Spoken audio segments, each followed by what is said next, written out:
So here I am with umbrella lamps all around me, and you're aware of the fact. But you do it for long enough, you recognize that, well, the camera crew's not leaving, and I'm in this house, and they provide me with tons of liquor, which is fine, I'm 21, we're all 21. They provided us with tons of liquor, hot dudes, hot girls, just, an amazing climate. They gave us a mansion. Are you serious? I don't even see these anymore. There is a sense in which the transition between the recognition that I'm in a room being interviewed, or for me personally, I am now in my office at home filming for you, there is a sense in which, having done this for so many hundreds of hours, I'm totally immune to this. There's no sense in which, at this point in the game, even me saying, no, here's the light right here, I see it, I'm totally aware of it, that it would in any way complicate my immediate ability to jump right back into discourse with you. I'm totally with you, and I'm aware of the lights. So what? There's lights. There needs to be lights because I'm doing this for you, right? So the idea is when and this is a quote from the text, right? From Psychological Inquiry. Quote: participants would have a keen awareness of the evaluative climate surrounding the interaction. That awareness is going to detract from your interview. So what you have to do ethically is you have to gradually, comfortably shift their focus away from the interview aspect and more to the dialogical aspect. I, Jason J. Campbell, I can't have a dialogical communication with you because it's virtual. But what I can do is I can present myself for your consumption. And insofar as I present myself, the relationship becomes authentic because you recognize that, no, he really isn't doing this for himself. I don't have to do these videos. This is my hobby, and it's a very expensive hobby at that. But, I like the fact that I'm helping people. I love the fact that people say they use this to pass their exams, and they crammed for the exams, not by flipping through Cliff Notes, but by Googling and watching my videos. I'm helping people be better. That's why I'm doing this, right? The idea is, insofar as you're engaged with a participant, you want the participant to recognize that I am going to help you. You don't say this. You don't write this in your IRB. It's paternalistic as hell, I know.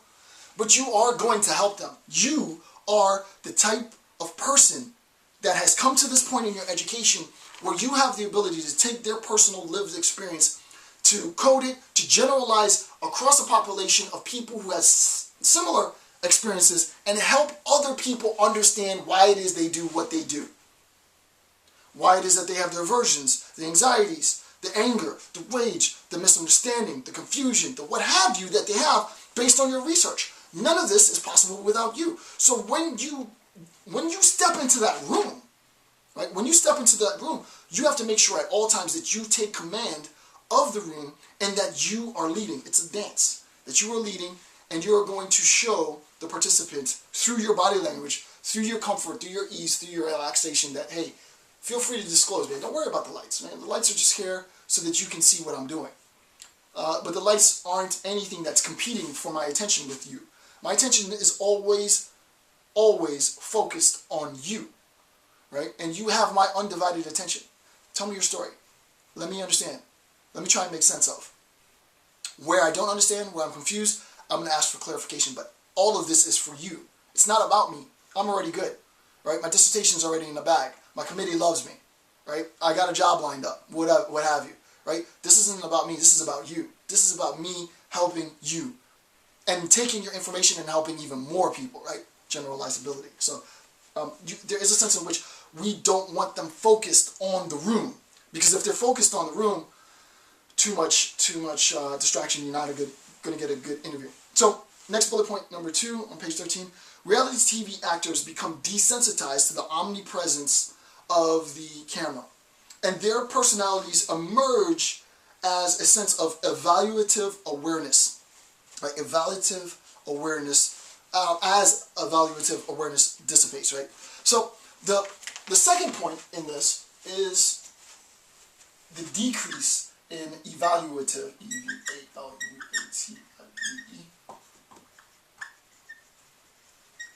evaluative awareness being a technical term, right?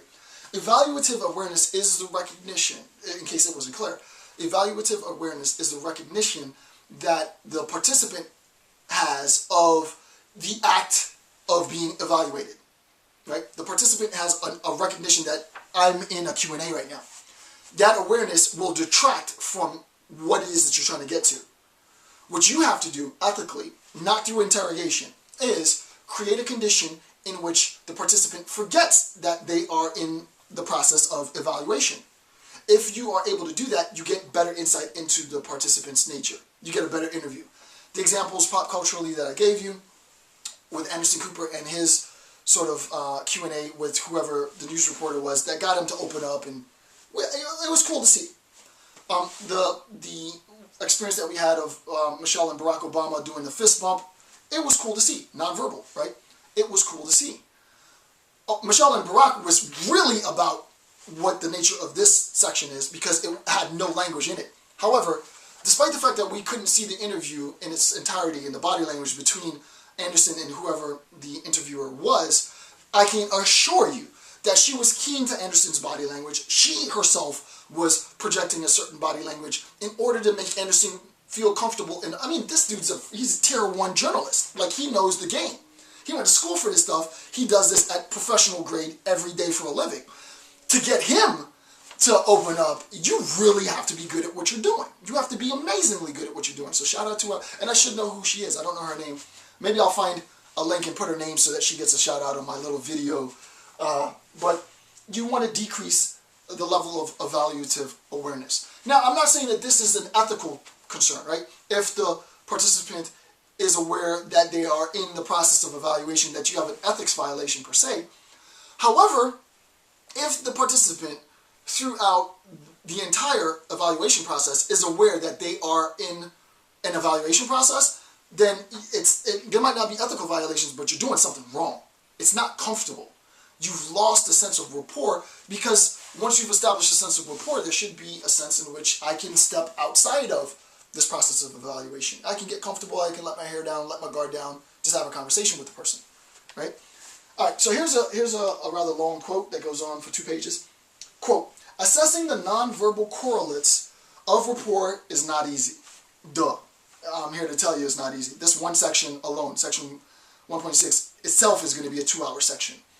Because I wanted to end strong. I wanted to end with something really intellectually complex that wasn't something you could just draw a cool picture or put cool jargon on the board and you would understand. It was something that you had to feel, right? So I wanted to end this lecture series really strong, and I think that this does that. So assessing the nonverbal correlates of rapport is absolutely not easy at all. Nonverbal behavior is a continuous stream of action. I told you that before. Right? It's a continual stream of action. The experience becomes this continual stream of experience, continual stream of action. The example that I gave you was when the film jumps off the reel. Right? If the film jumps off the reel, you're now aware that you're in the movie and your entire fantasy has collapsed. Right? The research experience, the room itself, and I told you earlier I would be talking about the room. Technically, the room itself becomes the mode in which the fantasy is communicated. And if you're bad at it, and the film jumps off the reel, meaning that the participant is now aware of the lights and everything else, and is aware of the fact that they're being evaluated, you're not going to get the right data or good enough data, qualitatively speaking. So nonverbal behavior is a continuous stream of action with movements and expressions occurring simultaneously and in fluid temporal succession of one another. Well written, right?